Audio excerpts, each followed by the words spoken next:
He figured it was just old wood, just a creaky hallway in an old guy's place. But when he yanked up that third board on the left, what he found made him stumble back like he'd been hit by lightning. It wasn't cash. It wasn't gold. It was something he couldn't even begin to understand and definitely should never have laid eyes on. I was watching it all from the shadows. I didn't say a word. I didn't stop him. Because on that particular night, I wasn't the victim. I was the one who planned it. Before we get any further, please subscribe to the channel, give this video a thumbs up, and tell me in the comments, have you ever been underestimated by someone who thought they had you all figured out? Now, let's head back to the beginning. They say you can hear a man's true character in how he stirs his coffee. Most folks just clatter the spoon around like a kid with a toy drum, all rushed, loud, and sloppy. But not Hans. Nope, Hans moved that spoon in slow, careful circles. It was the kind of stir that told you, I've already counted the money in your wallet. That morning, I watched him from across the kitchen table, my hands wrapped around a mug that had long since gone cold. His sleeves were rolled up, trying way too hard to look relaxed, and his eyes were way too focused for someone who was just pretending to care about my opinion on snow tires. He thought I didn't notice, but I did. I noticed every single thing. Ever think about getting some of that laminate flooring, Wilhelm? Hans asked, his eyes darting toward the hallway. This place could look a lot more up to date. I gave a polite smile, stirring my coffee just once. Not loud, not quiet, just right. This place has looked the same for 53 years, I said. And I sleep just fine. He chuckled, but his eyes stayed dead. Just trying to help, you know. Future planning. That's what he called it. Future planning. As if I were already gone, as if this house were just some stale loaf of bread waiting to be passed on. He'd moved in 2 weeks earlier. He said he and my daughter were having a rough time and needed some space. I believe in giving second chances. I believe in giving people all the rope they need to either climb or hang themselves. It didn't take long to see which way Hans was heading. The first day, he complimented the woodwork in the hallway. The second, he asked where I kept my spare keys. The third, he waited until he thought I was asleep, then went creaking around on the floorboards right outside my study. He thought I was just some old janitor with a pension and a house that was paid for. He had no clue what I had buried under this floor. He had no idea what I used to do, but we'll get to that. I used to sweep floors for a living. That part's true. I spent 50 years at the Kenwood Research Institute. I mopped the same 6 quadrants so many times I could walk them with my eyes closed. People never gave me a second look, just the old guy with keys on his belt and a squeaky bucket. What they didn't know was that the bucket held more secrets than some of their briefcases. When the main computer went down in 1999, I saw the backups being wheeled out. When the cryogenics lab failed its pressure test in 2005, I was the one who cleaned up the shattered glass before they called the board of directors. I didn't have a security badge, but I had eyes and ears. So when they were getting rid of the old R51 prototype, a machine they swore never existed, I took something, a souvenir, call it curiosity, call it revenge for being invisible all those years. Either way, I didn't breathe a word of it to anyone. That gadget is now living under my floorboards, wrapped in cloth, sealed in a waterproof container, and worth more than anything Hans has ever seen in his entire life. And this idiot thought I wouldn't notice him measuring the hallway with his eyes. The next morning, I set the trap. Not the final trap. Not yet. Just something small to feel things out. I left a piece of tape under the hallway rug, barely visible, but lined up perfectly with the floorboards right over the crawl space. I wanted to see if it would move. Hans spent the day pretending to make phone calls in the backyard. Loud, over the top, and vague talk about potential investors and being so close to closing the deal. I wasn't listening to the words. I was listening to the quiet moments in between, the kind that come after someone's rehearsing a lie. That night I heard him. Not through the door, not through the walls, but through the wood itself. There's a very specific squeak between the 7th and 8th boards in my hallway. It's always been there. I left it that way, like a doorbell for people who aren't supposed to be here. It's not the kind of sound you notice unless you've lived with it for half your life. But I heard it loud and clear, like a guilty conscience. The next morning, the tape was off by half an inch. My spoon stirred once, and then I put the mug down. Hans walked in with a towel over his shoulder, shirtless, and full of that kind of confidence only a man can have when he thinks the world owes him something. "Morning, Wilhelm," he said, pouring himself some coffee before I could even offer. "You sleep okay?" I asked. He yawned. "Took a melatonin, slept like a rock." He didn't ask me how I slept. I waited, then said, "You know, this house isn't as simple as it looks." Hans froze mid-sip. "I built it myself back when things were made to last. There are things in the walls that no one knows about." His eyebrow twitched. "Like what?" "Old wiring, reinforcements, and storage." I watched his pupils get bigger like a thief spotting the corner of a safe. He tried to get it back together. "That's interesting.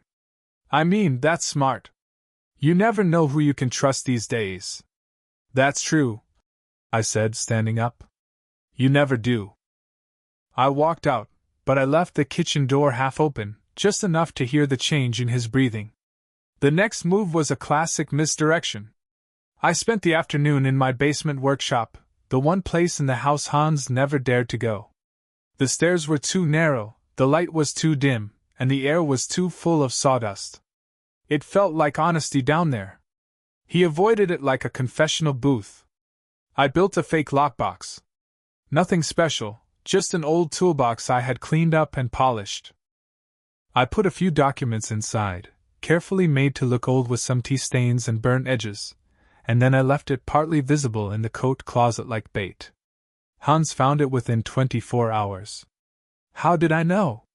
Because the next morning he asked, "Hey, ever think about upgrading your home insurance?" Hook, line, and sinker.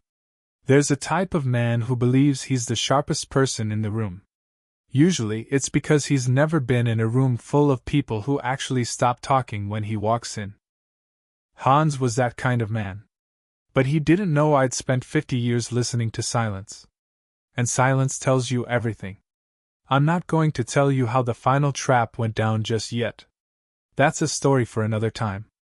But I will tell you this. I know what Hans is. I know what he wants. And I had already decided how the story would end. It wasn't going to be with yelling or a gun, but with something you can't ever wash off. Trust me, when you spend 50 years cleaning up other people's messes, you learn exactly how to create one that they'll never get over. People forget things when you stop reminding them. They forget who built the porch where they drink their coffee every morning. They forget who fixed the water heater in February when the pipes groan like old ghosts. They forget who taught them to ride a bike, to drive a stick shift, to sharpen a blade without ruining the edge. But more than anything, they forget that being quiet doesn't mean you're weak. And I had been quiet for a very, very long time. Hans wasn't the first person to underestimate me. He was just the first to do it while living under my roof. Back when I was still working at Kenwood, the young engineers used to call me Wall Shadow. Not to my face, of course, but I heard them. Whispered behind computer screens, half-laughed in elevators, mumbled over vending machine coffee. To them, I was just the janitor, the mop guy, the man who fixed the flickering light in conference room B without being asked. I was someone you stepped around, not someone you bothered to even look at. And they liked it that way, because as long as I was invisible, they could talk freely.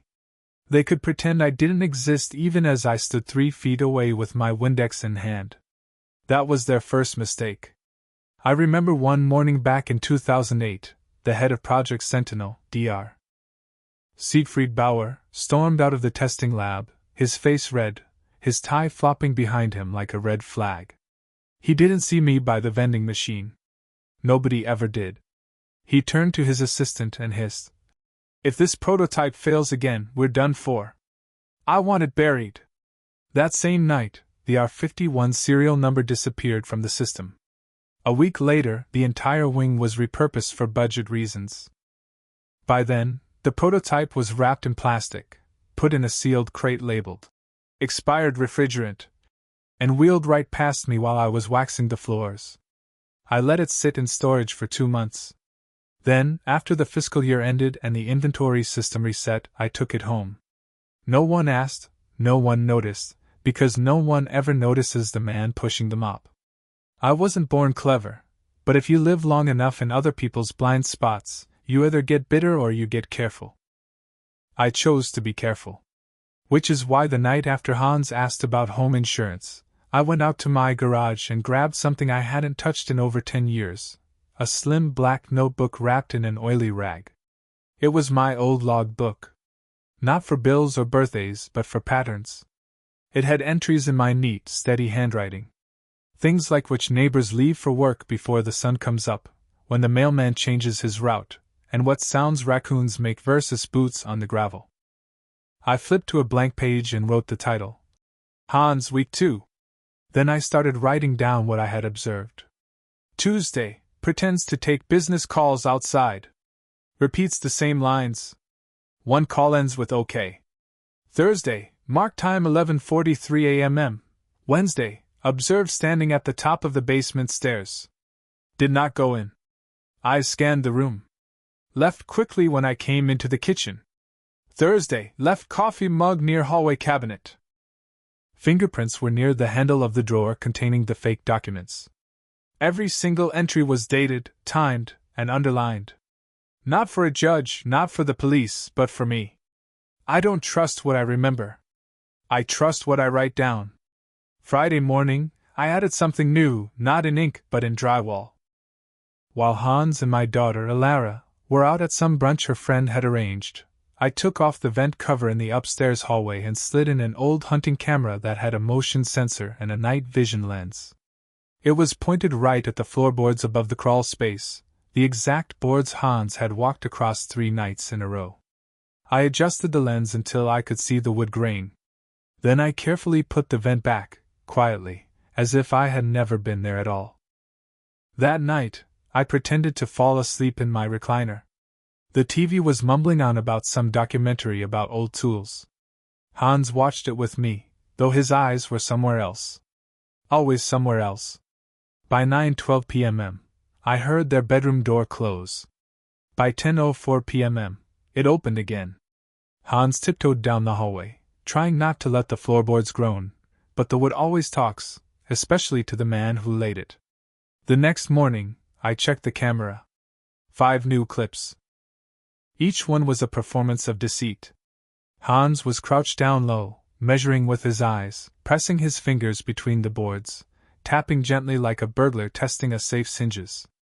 At one point, he pulled out his phone and took a photo. He thought he was getting information. What he didn't know was that he was already a part of my file. The really heartbreaking part of all of this was Alara. She still believed the man she married had just been through a bad streak of luck. She still believed his stories about a startup failing because of outside problems, about the back pay that never showed up, about debt collectors being heartless. And maybe a small part of her just didn't want to look too closely, because once you do, you can't unsee it. That's how betrayal works. It doesn't show up with fangs and rage. It shows up with a smile and excuses. And it eats you from the inside out. When Alara was a little girl, she used to help me clean the garage on Saturdays. She'd wear my old tool belt cinched up to her tiny ribs and say the name of each tool, even when she got them wrong. She called the wrench the bone, the socket set, the teeth, and the flashlight the dragon stick. One afternoon while we were organizing screws by size, she looked up at me and asked, "Dad, why don't you ever get angry?" I was younger back then, a little tougher around the edges. But I remember kneeling down beside her and pressing a small washer into her hand. "Because when you fix things for a living," I said, "you learn that rage just makes the screws go in crooked." She nodded seriously, like a knight receiving some sacred wisdom. And maybe she forgot, but I never did. Saturday evening, we had chili. I made it from scratch using my late wife's recipe. It was simple, hearty, the kind of meal that fills you up in more ways than one. Hans talked the whole time about job leads, about maybe going back to school, about how things were finally turning around for him. Elara was beaming. I just stirred my bowl and didn't say much. But my ears, they were wide open. Because people always talk more when they think you're done listening. Later that night, I went into the crawl space. I didn't go through the hallway. I went through the garage, a way Hans didn't even know existed, past the breaker panel behind the utility sink. Tucked into the insulated space behind the west wall was a steel lockbox. It wasn't a safe, just a box. But what was inside it?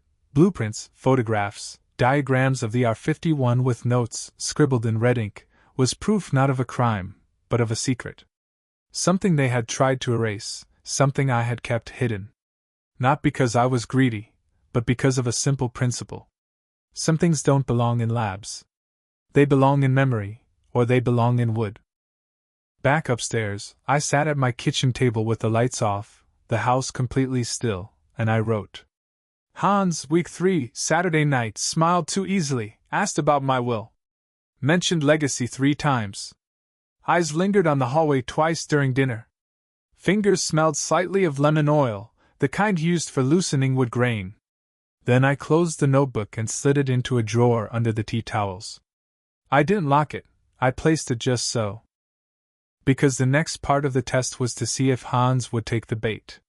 They say the worst lies aren't spoken with words but with silence, with soft footsteps past the closed door, with a breath held a little too long, with the absence of hesitation when there should have been some. That night I heard everything. The quiet betrayal carried on the soles of his borrowed shoes. And still, I didn't move. I didn't make a sound because I wanted to hear it all. I wanted to let the truth walk around my house without shoes so I could feel every single step of it. He thought I was asleep. That was his first mistake. At exactly 2:14 a.m., the hallway creaked. Not in the way it does when the house settles. No, this was different. This was careful, deliberate, and calculated. I had loosened the baseboard near the vent just enough so it would catch the edge of any unfamiliar weight.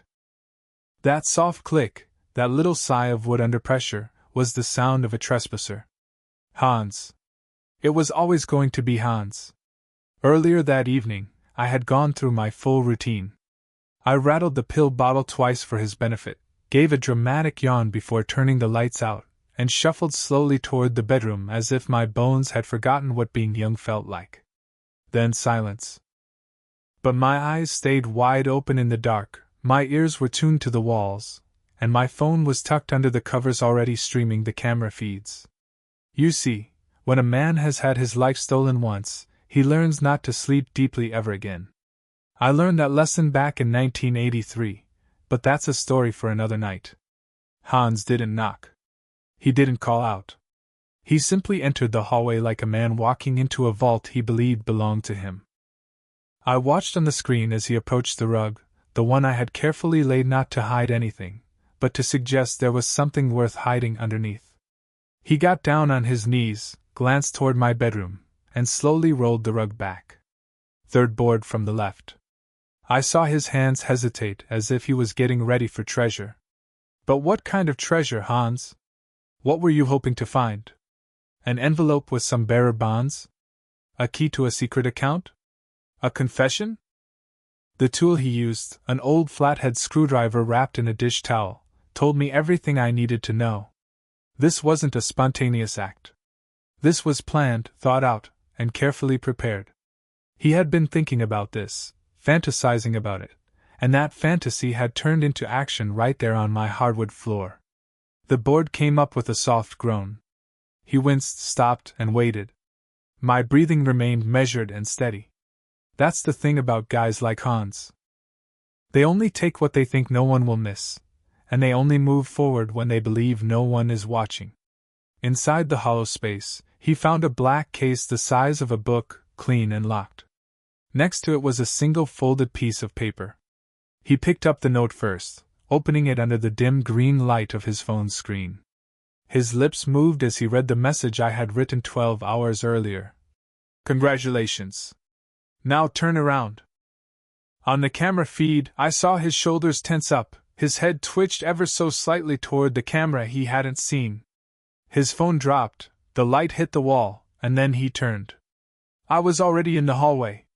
Not rushing, not being dramatic, I was just there. A man who was awake. A man standing in his own home watching a guest become a thief. He froze. Wilhelm. He stammered. I thought I heard something. I wasn't sure if maybe a pipe burst or... A crowbar and a linen towel, Hans, I said calmly. Not a wrench. Not a flashlight. A crowbar. His eyes darted down to the tool, then back to me. It's not what it looks like. I nodded. No. It's exactly what it looks like. He tried to laugh, a dry, nervous sound that stuck to the corners of his mouth like old toothpaste. Alara was worried about you, he said. She said you sometimes talk in your sleep.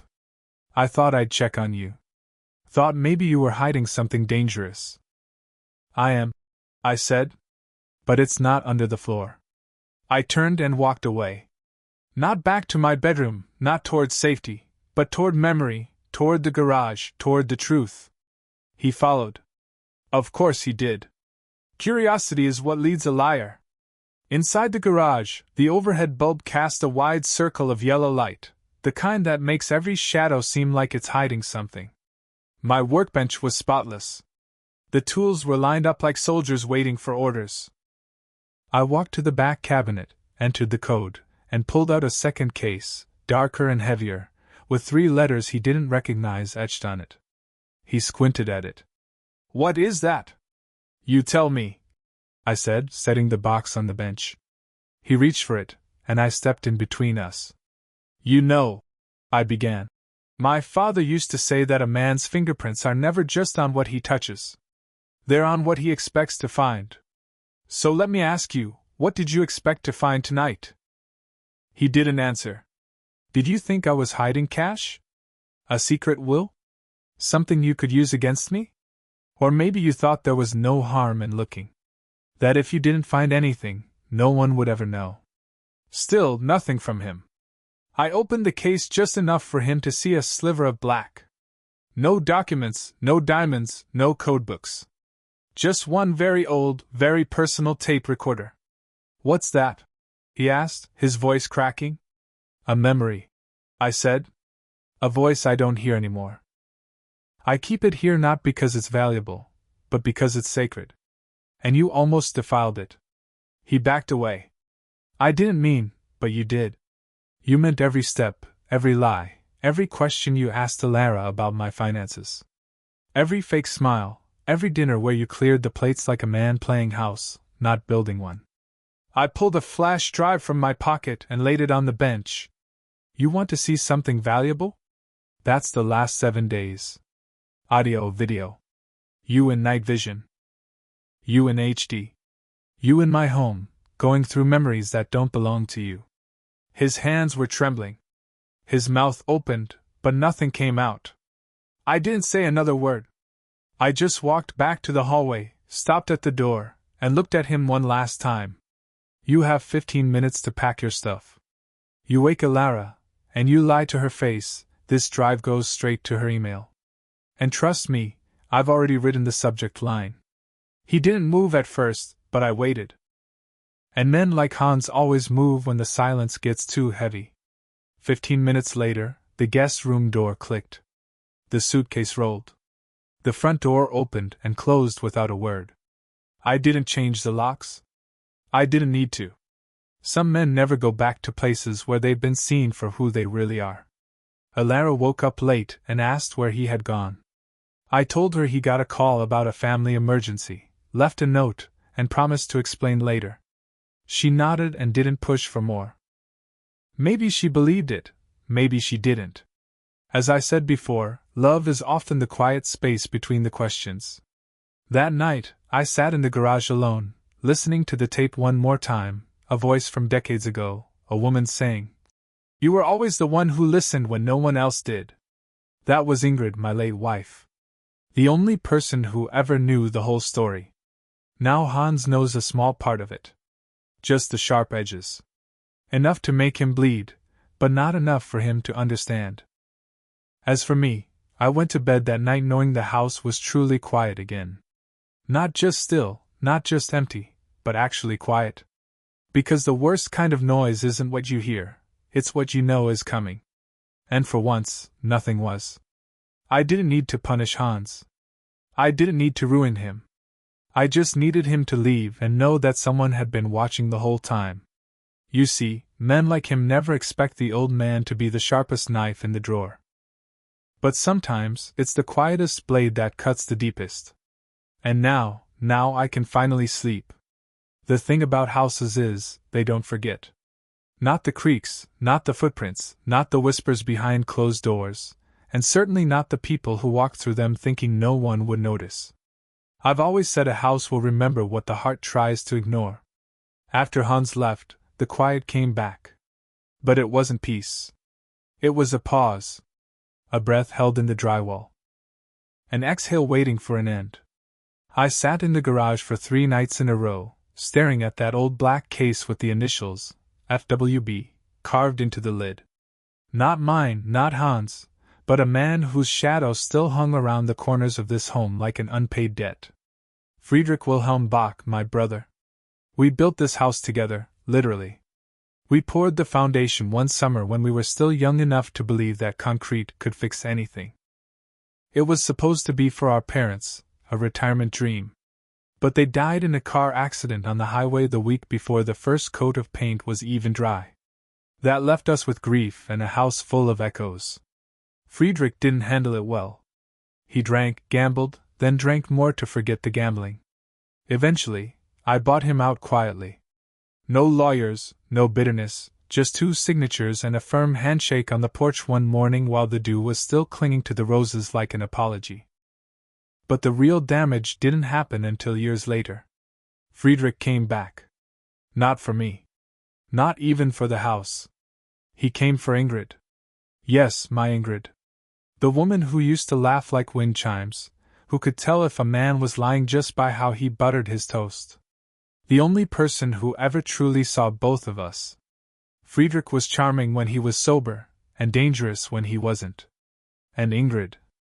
God, her helpfulness was always too much for her own good.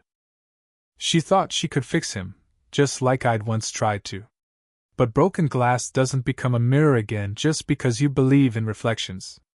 It wasn't an affair, not in the way most people think of it. There were no motel rooms, no lipstick stains, but there were long conversations behind closed doors. Quiet tears in the laundry room. And once, a letter that was never sent was left behind in her recipe book, a letter I wasn't supposed to find. It read, "Wilhelm listens, Friedrich needs." That was it. No signature, no explanation, just those 4 words that said more than an entire courtroom ever could. I never confronted her directly. Some wounds you choose not to open because the infection has already spread too far, and because you love the person more than you love the truth. But that night, something inside me broke. I didn't sleep. I didn't eat. I sat in the attic for hours, holding that letter as if it were evidence in a trial no one would ever attend. And when the sun came up, I did the only thing I knew how to do. I built something. A compartment under the floorboards, the 3rd one from the left, not to hide valuables, but to bury pain. A vault for the things I couldn't say. I placed the letter inside along with a cassette tape, a message Ingrid had recorded 1 year before she passed. Her voice on that tape, it didn't shake. It didn't apologize. It simply told a story about 2 brothers. One who stayed, one who always ran, and the woman who loved them both, but in different ways. Friedrich died 3 months after Ingrid. Liver failure, no will, no family, nothing but a name and a box of unpaid bills. I paid for the cremation. I didn't go. Instead, I sat in the garage and listened to that tape until the sun dipped below the oaks and the light disappeared from the windows like forgiveness slipping out the door. Elara never knew. She was away at college when Ingrid passed. She had always looked up to her Uncle Friedrich. He was the fun one, the one who brought her giant teddy bears and let her eat dessert before dinner. I never had the heart to change the story. Maybe that was my second mistake. My first was believing silence could protect anyone. Hans was a reminder, not a surprise. He was the echo of everything I'd locked away. A man looking for secrets without realizing they were already carved into the walls. After he left, Elara became distant. Not angry, just unsure. It was the kind of quiet that builds between two people who both know something happened but can't agree on what. One morning, she brought me coffee, set it down without a word, then stood there, her arms folded, like a woman getting ready to knock on a door she wasn't sure she wanted opened. "Dad," she said finally, "was Hans in trouble?" I looked at her over the rim of my mug. "Why do you ask?" "He told me once that people don't come into money cleanly, that it sticks to things, that you had a past." I smiled gently. Everyone has a past. Even saints have shadows. "But did he lie to me?" she asked. "Did you make him leave?" I paused. Not for a dramatic effect. For the truth. I didn't make him leave. I let him go. She didn't ask anything else, just nodded, then walked outside. The screen door clicked shut like a period at the end of a sentence. And I realized then the story would never be clean. Not for her, not for me, not for anyone who walks through a house built on memories. That afternoon, I opened the black case again. Inside was a second letter, my own, not addressed to anyone, but written for someone. A confession, not of guilt, but of grief, of choices, of silence. I had written it the night before Ingrid's funeral, but I never mailed it, never showed it. I just folded it and slid it next to hers, 2 pages held together by the unspoken things. And then I remembered something she once told me years ago, when Elara still wore pigtails and Friedrich was still pretending to be someone worth saving. She said, "Secrets only stay buried when you stop digging." Maybe it was time to stop covering my tracks. Time to let the house speak for itself. That evening, I took Elara to the attic, a place she hadn't visited since she was 12. We sat on the old trunk where her mother used to keep Christmas decorations, and I told her everything. Not to erase her memories, but to let her rewrite them with the truth. When I finished, she didn't cry or get mad. She just leaned against me and whispered, "You should have told me sooner." And I said, "I didn't know how." That was the moment the quiet lifted. Not completely, but enough for the air to move again. Enough for the floorboards to stop creaking with judgment. Enough for my daughter to look at me not as a mystery, but as a man. That night, I slept in my bedroom. Not the garage, not the attic. And when I closed my eyes, I dreamed of paint on fresh drywall and 2 brothers standing side by side in the sunlight, unaware of the war to come. Because sometimes memory doesn't punish. Sometimes it forgives, and a house, if you let it, will let you start again. I wasn't surprised when the letter came back unopened. Elara's handwriting was shaky and hesitant on the envelope that I had mailed 2 weeks ago, addressed to Hans's sister in Boise. I had known she wouldn't open it. Some wounds don't respond to apologies, especially when they arrive in someone else's name. I didn't blame her. Text analysis. The following names and titles appear in the provided text. Trevor. Lauren, my daughter. Daryl King. Marcus T. Hall. Reagan, Reagan administration. Name replacement. Old name, new name. Trevor Hans. Lauren Elara. Daryl King, Franz Koenig. Marcus T. Hall, Klaus M. Berger. Reagan Eisenhower, Eisenhower administration. Updated text. Some doors, once you shut them, are supposed to stay that way, but I kept the letter anyway. I slipped it into the same drawer that used to hold my wedding band, right next to the old garage clicker that still works, even though the garage itself is now padlocked and empty. What I didn't know back then was that Hans hadn't gone far. He'd just gone underground. A man like that doesn't disappear, he adapts. He waits. And in waiting, he becomes something worse than he was before. He becomes patient. The first sign was subtle. A credit alert from a service I hadn't used in over 10 years. "A new inquiry has been placed on your file," it read.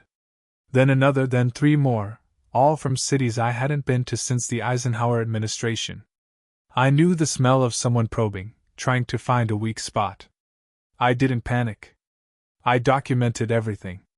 I updated my passwords, froze every account, and scheduled a meeting with a lawyer I trusted more than most of my friends. You see, that's the perk of getting older. You've already seen how the knives are thrown. You don't flinch anymore. Instead, you lean into the motion and count the seconds before they hit the wall behind you. Hans's next move came wrapped up in politeness. There was a knock at the door just after dusk. It wasn't loud or urgent, but it was persistent. I opened it with my left hand, keeping my hand on the security latch behind the doorframe. It wasn't Hans. It was someone worse, a man in a cheap suit with expensive shoes, shined up like a politician's smile. Mr. Bach? He asked, his tone as smooth as syrup. My name is Franz Koenig. I'm a financial recovery specialist working with a client on some old records tied to your previous business ventures. I didn't answer. I just studied the crease in his collar and the laminated badge hanging from his coat pocket like a prop in a high school play. You were listed as a silent partner in a company called Ridgepoint Solutions, he continued, tapping on a tablet screen. It was dissolved in 1998, but some liabilities are still unresolved. Ridgepoint. That name hadn't left my lips in 25 years. It had been buried under a web of shell corporations and misdirection. That was on purpose, not to avoid justice, but to keep justice from being hijacked by opportunists like this guy and the parasite who had surely sent him. You've got the wrong person, I said, calm and in control. I've never heard of it.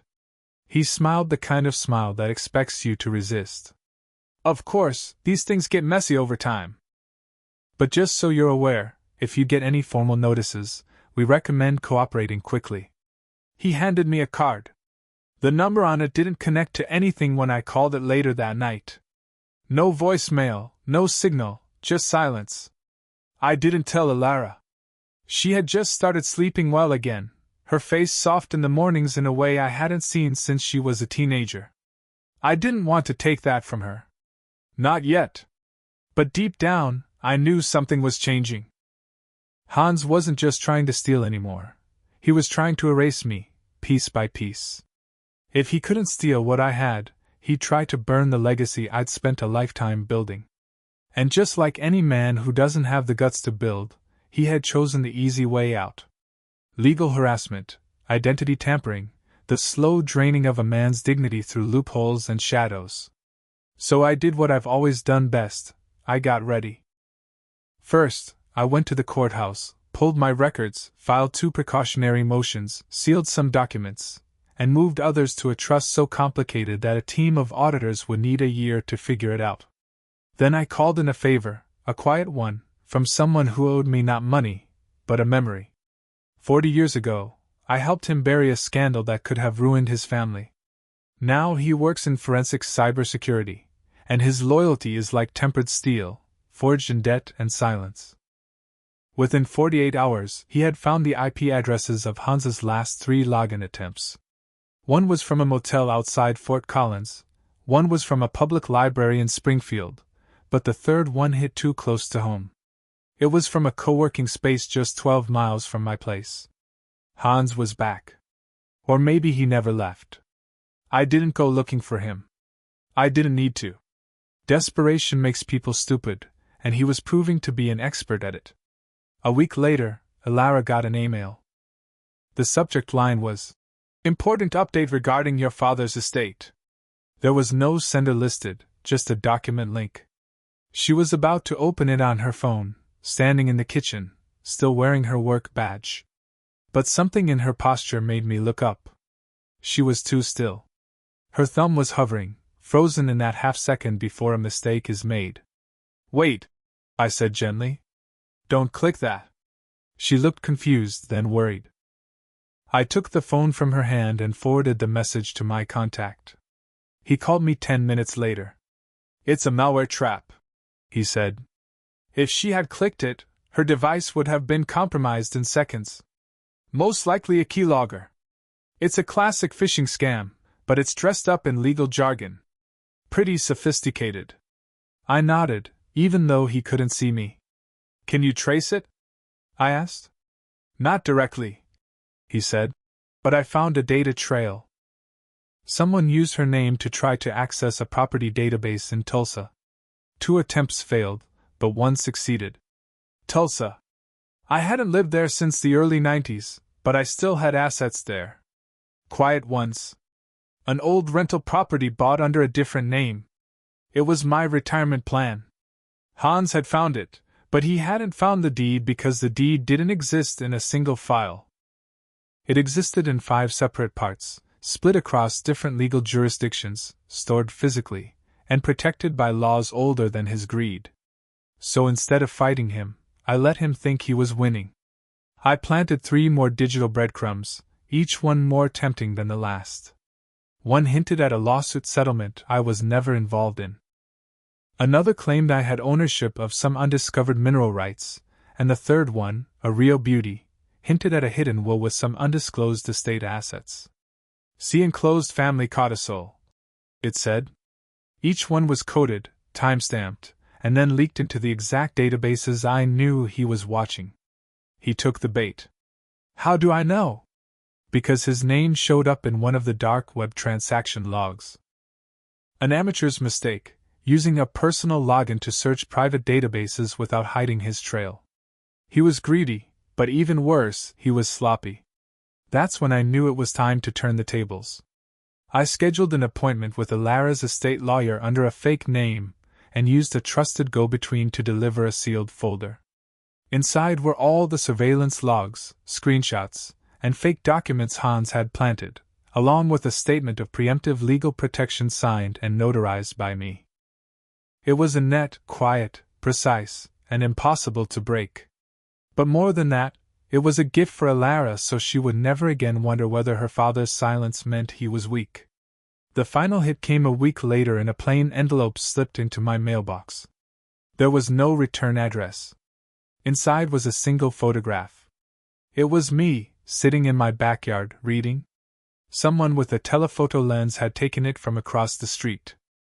The threat wasn't loud, but it was crystal clear. He was watching me now, trying to scare me, to tell me I wasn't safe, even in my own home. So I smiled, because that meant he didn't know.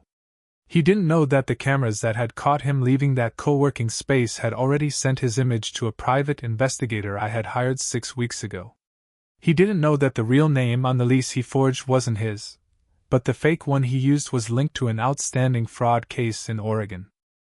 He didn't know that every step he took was now on record, wrapped in timestamps and handed over to an attorney with a reputation for gutting predators like a fisherman cleaning trout. Hans had just walked into my world now. The world of deliberate men, of old bones and even older secrets, of maps with roads he didn't know how to follow. And the storm he thought he had unleashed? He had only found the calm center of it. Because sometimes the quiet man in the corner isn't retreating. He's calculating. And when he stands, he doesn't raise his voice. He simply closes the door behind him and locks it. The silence after Hans left wasn't peace. It was a pause, a moment holding its breath like the hush between the last note of a song and the applause that may or may not come. For 3 days I went through my routines like a man walking on thin ice, careful not to break the stillness. But on the 4th day, I opened the workshop cabinet, took out the case with the 3 initials, and placed it on the kitchen table. Alara saw it that evening. She didn't ask. She just stared at it, then went upstairs. That silence, it wasn't confusion. It was recognition. The story of those initials was not one I ever planned to tell, but the weight of it had gotten heavier over time. Not because of guilt, but because of what it cost to keep it hidden. It was a name that had once belonged to a friend. A friend who trusted me with more than he should have. A friend who disappeared one winter and whose memory still lived in the iron hinges of my house, in the extra key under the porch, in the scars I kept covered with long sleeves.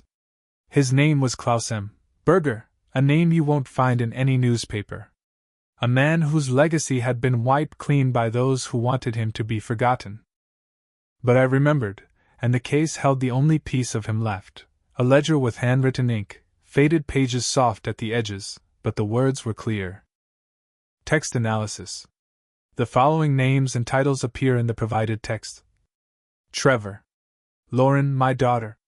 Elijah. Marcus. Rachel Lind, Agent Lind. Daryl King, already replaced with Franz Koenig. Name replacement. Old name, new name. Trevor Hans. Lauren Ilara. Elijah Leonidas. Marcus Klaus. Rachel Lind Liesel Braun. Daryl King Franz Koenig, already replaced. Updated text. It was too clear.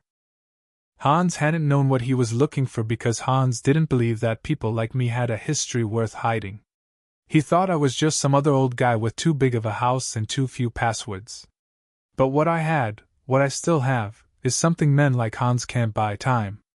Time to watch. Time to remember. Time to wait. The night after he left, I emailed a contact I hadn't spoken to in years. A man named Leonidas. No last name, just Leonidas. He replied within 12 minutes. Still breathing, still watching, ready when you are. I hadn't wanted to drag Leonidas into this again. He had a life now, a family, a business. But the thing about shared secrets is they don't just go away because you stop talking about them. We met 2 days later at a diner off Route 38.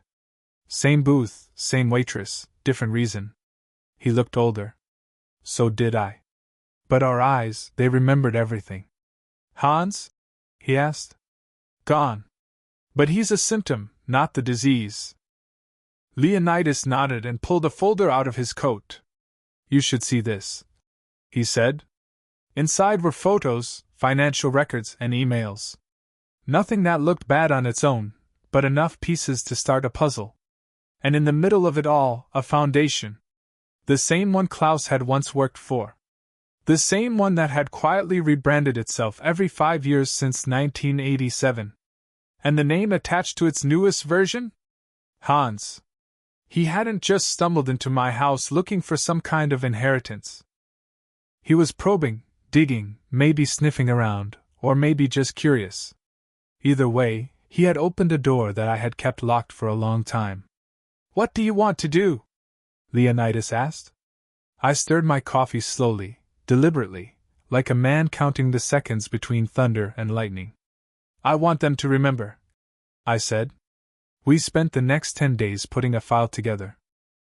Names, dates, and transactions cross-referenced with city permits, foundation grants, and digital footprints that were buried 6 levels deep.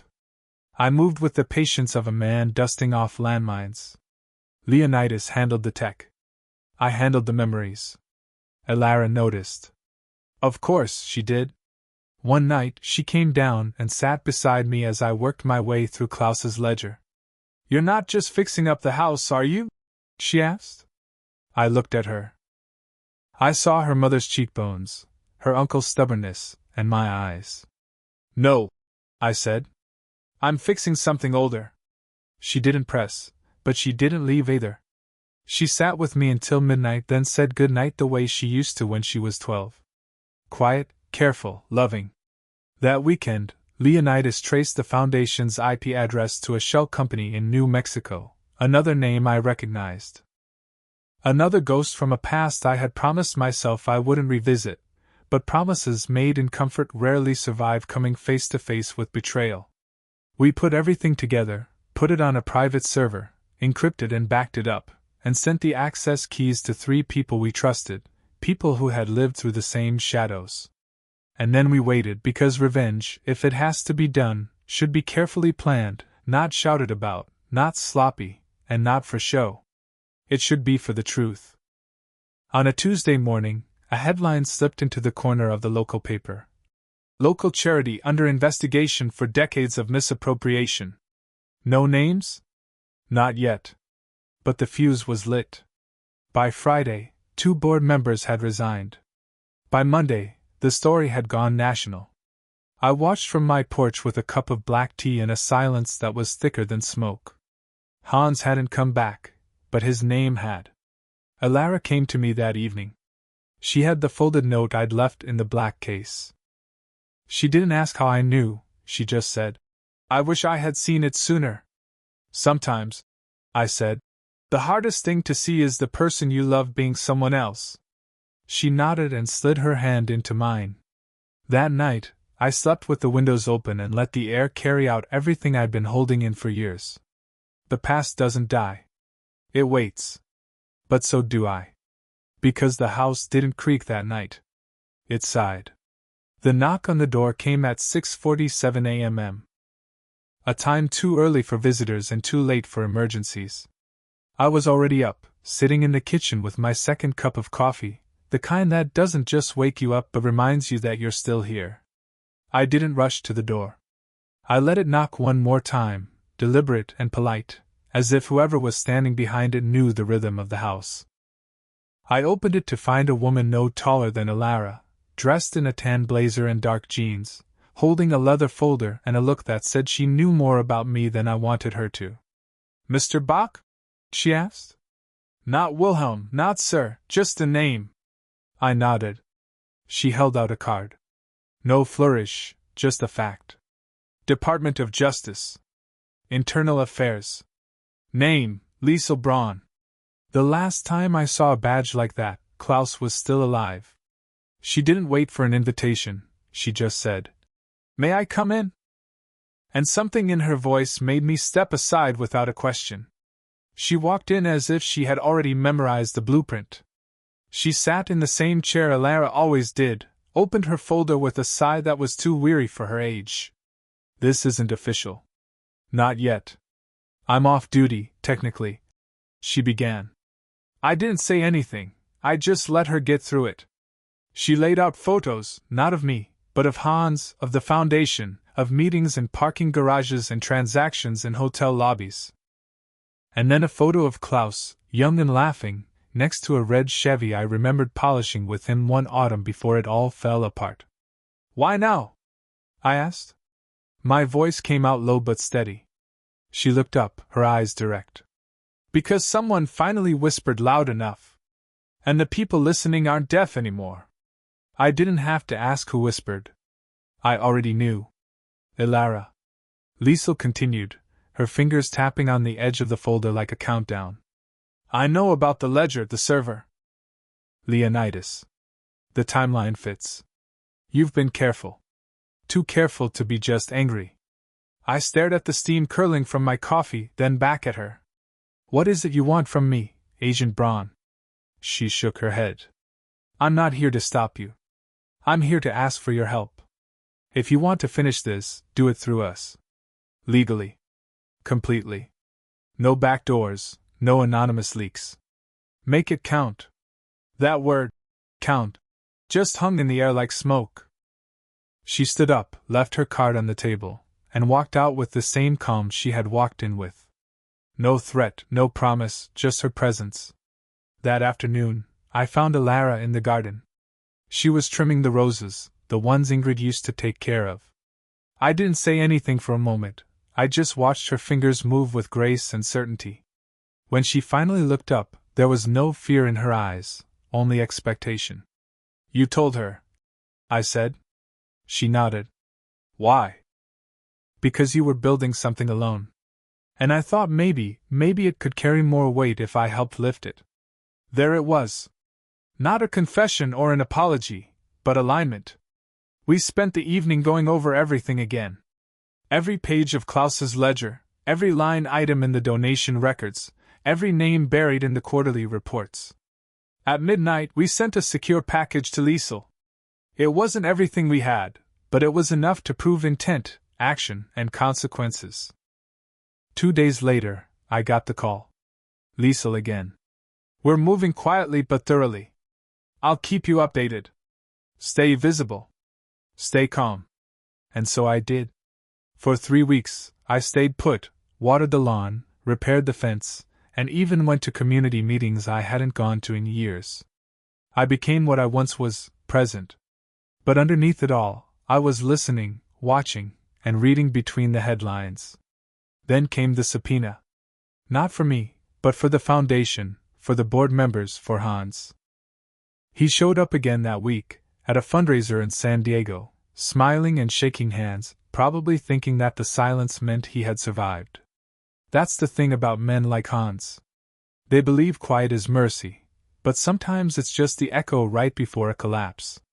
By the following Monday, Liesel called again. They're getting lawyers, but we're ahead. The documents you sent were verified, time-stamped, and unaltered. You did your part. That night, Elara brought out 2 glasses and a bottle of wine I hadn't touched in 15 years. For Klaus, she said. We drank in silence. It wasn't about mourning or celebrating, it was about recognizing the truth. The next morning, I opened the back drawer of my study, took out a handwritten letter with no envelope, and addressed it to Klaus's sister. It began. He never meant to disappear. He just got tired of being erased. I mailed it because justice isn't just about punishment. It's about remembrance. And remembering, when done right, is a form of rebellion. As the leaves began to change color, the news stories got more and more intense.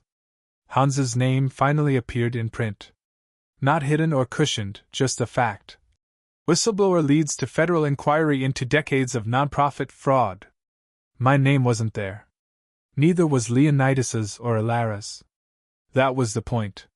This was never about getting credit, only about getting closure. And the door was finally starting to close. But not before one final step, because there was still a safe buried beneath my floorboards, and what it held was never meant to stay hidden forever. The morning news ran the story at 6:03 a.m. The volume was low, and the closed captions were on. It was a perfectly timed whisper between the weather and the stock market report. I didn't need the sound. I knew the look on Hans's face when that mug shot hit the screen.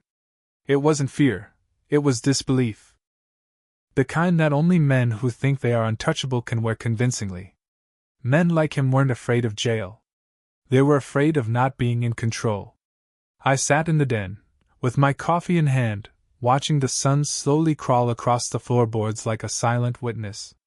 Across from me, Elara read the article on her phone. She didn't say anything for a long time, just nodded once, slowly, as if confirming something she had always suspected but never said out loud. Then she looked up. It's starting. And I knew what she meant. Not the arrests or the news cycles, but the reckoning. Later that afternoon, I drove out to Glen Hollow Cemetery. Not for nostalgia, not for grief, just something that felt like acknowledgement. Klaus's grave was right where I had left it. Row 3, plot 28, under the old oak tree that cracked every winter and survived anyway. I didn't bring any flowers, just myself. I stood there and told him the truth. We're not done yet. But we're close. There was no wind or birds, just the kind of silence that lets you hear your bones shift. I don't know if Klaus would have wanted this, but I know he would have understood it. That night, I took the floorboards up. The safe hadn't moved. It was steel, square, and didn't look like anything special. But what it held was fireproof, sealed against water, and devastating. It wasn't just documents. It was the story behind them. Audio recordings, transaction slips, and handwritten notes in Hans's hurried scrawl. It was the truth compressed into a vault that no one but me had touched in 20 years. I didn't open it out of curiosity.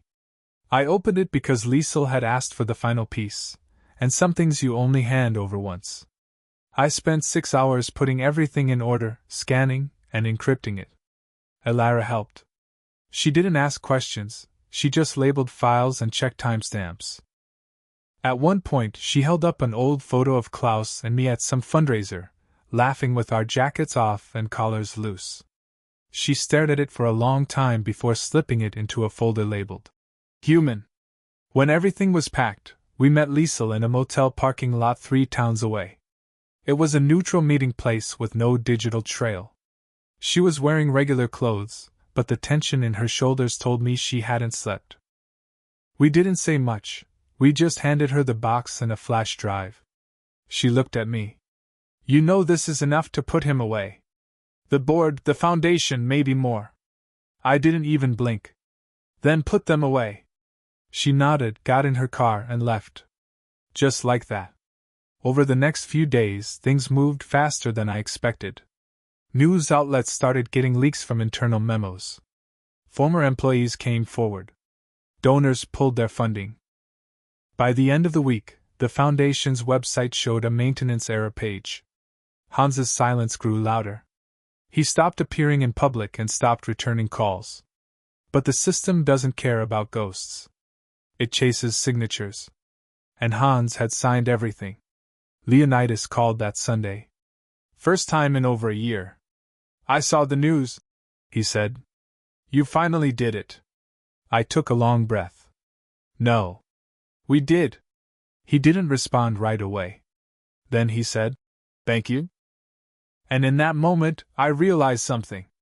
Not all debts are paid in money. Some are paid in remembering, in refusing to let the wrong version of the story win. On Tuesday, Alara found a letter slipped under our door. No envelope, just a folded sheet of cream paper written in careful handwriting. I know what you did, and I'm not angry. I'm relieved. My father would have thanked you himself if he could. There was no name, but I knew who it was. Klaus's niece. The next morning, Liesel called. It's over, she said. We've got everything we need. The indictments are ready. We'll announce it formally on Monday. I waited. And me? You were never the target. You were the witness. A damn good one. I didn't smile. Not because I wasn't grateful, but because relief is a quiet thing. It doesn't shout, it just sighs.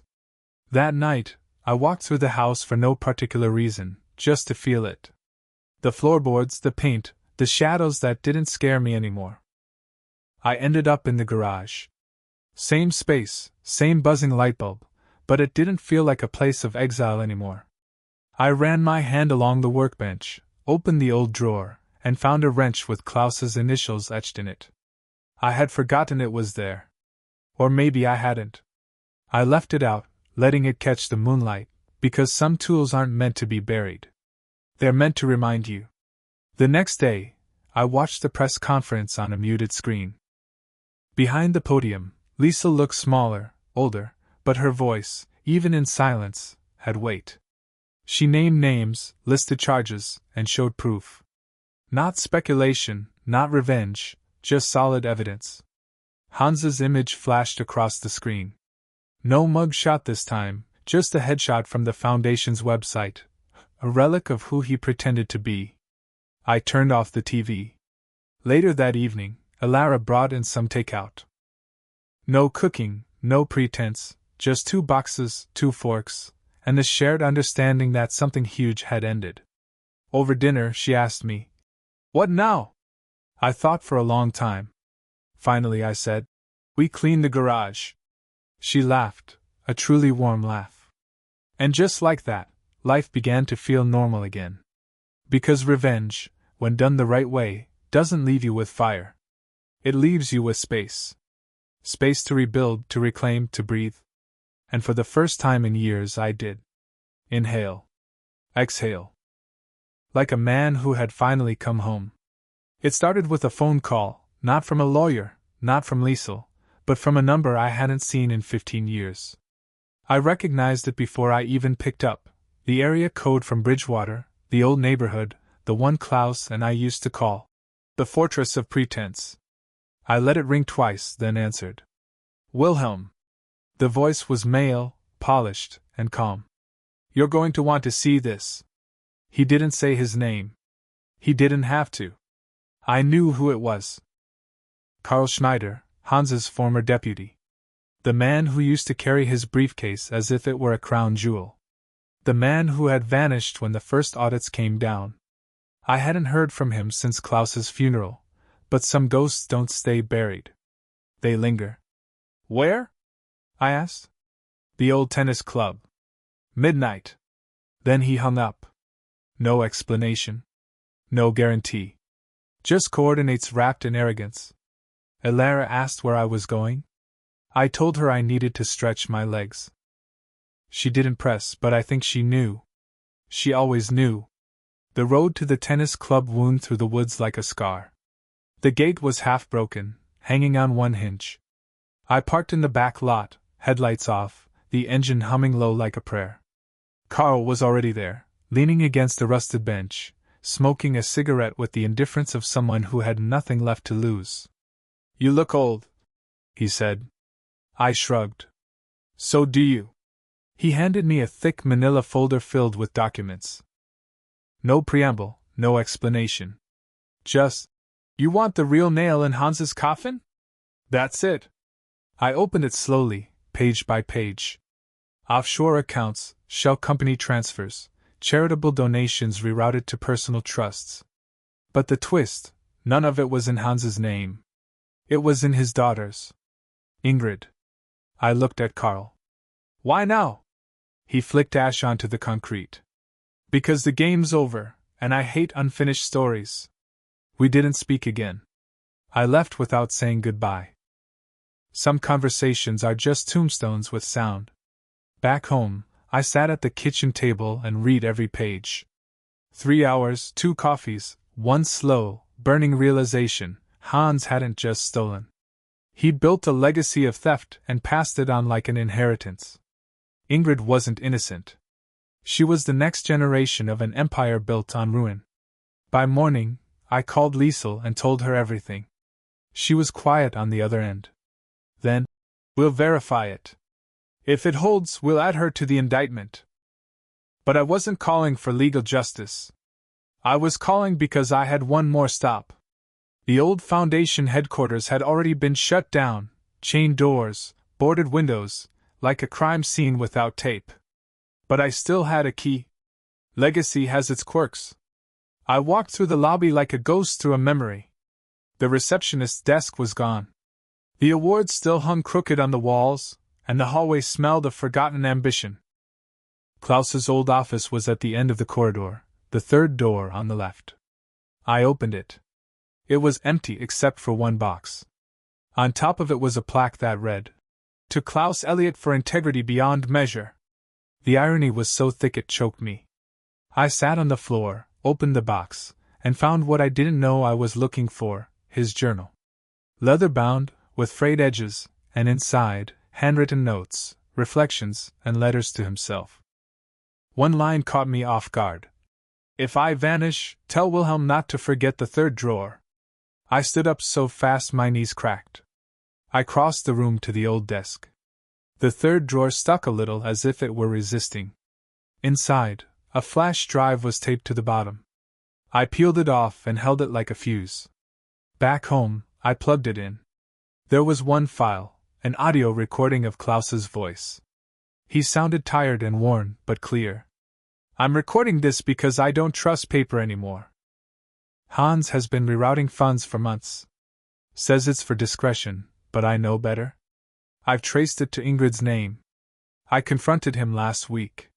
He laughed. Said no one would believe me. That I didn't have the guts to expose him. Maybe he's right. Maybe I'm too afraid. But if you're hearing this, Wilhelm, it means I didn't make it. And you'll have to."